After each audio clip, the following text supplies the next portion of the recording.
ଲାଗୁଛି ଯେ କିଛି ମାନେ କହିବାକୁ ବି ଇଚ୍ଛା ଲାଗୁନି, କିନ୍ତୁ ସାର୍ ଯେଉଁ ପ୍ରକାର ଆମକୁ ଯେତେ ପ୍ରକାର ହେଲ୍ପ କରିଛନ୍ତି ତାଙ୍କ ସହିତ ଯେତେ କହିଲେ ବି ଯେତେ ବର୍ଣ୍ଣନା କଲେ ବି ସରିବନି।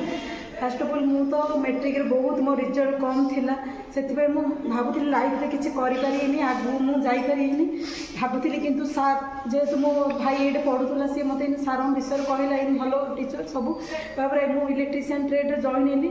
ଆଜି ମୋତେ ଏତେ ପ୍ରାଉଡ଼ ଲାଗୁଛି ଯେ ଭାବୁଛି ମୁଁ ଜୀବନରେ ଆଗକୁ ଯାଇ କିଛି ନା କିଛି କରି ହିଁ ଦେଖେଇବି। ଯେହେତୁ ସାର୍ଙ୍କର ଏତେ ପ୍ରାକ୍ଟିକାଲ ଥିଓରି ଆଉ କେଉଁ ଟ୍ରେଡ଼ରେ କେଉଁ ସାର୍ ମାନେ ଯେତିକି ଶିଖେଇ ନଥିବେ, ଆମ ସାର୍ ସବୁ ପ୍ରକାର ପ୍ରାକ୍ଟିକାଲ ଥିଓରି ଶିଖେଇଛନ୍ତି। ଆଉ ଏମିତି ବି ହେଇଛି ITIରେ ଜଏନ୍ ହେଲା ପରେ ମଧ୍ୟ ବହୁତ କଥା ଶୁଣିବାକୁ ପଡ଼ିଛି, ହେଲେ ବି ଆଜି ଭାବୁଛି ଯେ ମୁଁ ଯଦି କାହା ପାଖରେ ଯଦି କ'ଣ ଯଦି ଭୁଲ କରିଦେଇଥିବି ତାହେଲେ ଆଇ ଏମ୍ ସରି। ଆଉ ସାର୍ଙ୍କ ପାଖରେ ଯଦି ମୁଁ କୌଣସି କାମରେ ଯଦି ଭୁଲ କରିଦେଇଥିବି ତାହେଲେ I am sorry. First of all ହେଲା ITI ପଢ଼ି ଆଜି ଭାବୁଛି ଯେ ନା ମୁଁ ଆଗକୁ କିଛି କରିପାରିବି। ସାର୍ଙ୍କର ସପୋର୍ଟ ସବୁବେଳେ ଆମ ସହିତ, ଆଉ ସବୁ ଆମ କ୍ଲାସ୍ର ପିଲାଙ୍କ ସହିତ ଅଛି। ଆଉ ସବୁବେଳେ ସାର୍ ଆମକୁ ଗାଇଡ଼ କରନ୍ତି, ଭଲ କଥା ହିଁ ଶିଖାନ୍ତି, ଆଗକୁ ଯିବ କେମିତି କ'ଣ ଜବ୍ କରିବ କ'ଣ ନାହିଁ ସବୁବେଳେ ମୋଟିଭେଟ୍ କରନ୍ତି। ଆମକୁ ଲାଗୁଛି ବୋଧେ ଆଉ କେଉଁ ସାର୍ କ'ଣ କରୁଥିବେ ଆମେ ତ ଜାଣିନୁ, କିନ୍ତୁ ଆମେ ଏଇ ଟ୍ରେଡ଼ରେ IJ ଗ୍ରୁପ୍ରେ ରହି ଆଜି ଆମ ନିଜକୁ ପ୍ରାଉଡ଼ ଭାବୁଛୁ। ଆଉ ଭାବୁଛି ଯେତିକି ବି ଜବ୍ ନୋଟିଫିକେସନ୍ ଯାହା ବି ଆସେ ସାର୍ ଆମକୁ ସବୁ ଅପଡ଼େଟ୍ କରନ୍ତି।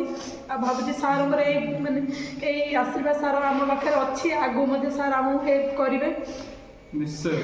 ଆଉ ସାର୍ଙ୍କ କଥା ଆଉ କ'ଣ କହିବି, ସାର୍ ସବୁବେଳେ ଆମକୁ ସପୋର୍ଟ କରନ୍ତି।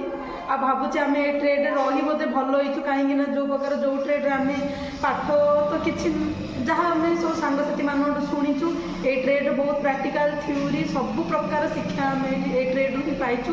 ଆଉ ମୁଁ ଇଲେକ୍ଟ୍ରିସିଆନରେ ଜଏନ୍ ହେଇ ନିଜକୁ ଧନ୍ୟ ମନେ କରୁଛି। ଆଉ ସାର୍ଙ୍କର ବ୍ଲେସ୍ ଯୋଗୁଁ ହିଁ ମୁଁ ଆଜି ଏ ଜାଗାରେ ଠିଆ ହେଇ ସାର୍ଙ୍କ ପାଖରେ ଦୁଇ ପଦ କହିପାରୁଛି। ଆଉ ଯଦି ମୁଁ ଯଦି ବଡ଼ ଭଉଣୀ ହିସାବରେ ଯଦି କାହାକୁ ଯଦି କିଛି ଯଦି କହିଦେଇଛି ତାହେଲେ ମୋତେ କ୍ଷମା କରି। ଆଉ ସାର୍ଙ୍କ ପାଖରେ ଯଦି ମୁଁ କୌଣସି ଭୁଲ କରିଥିବି ତାହେଲେ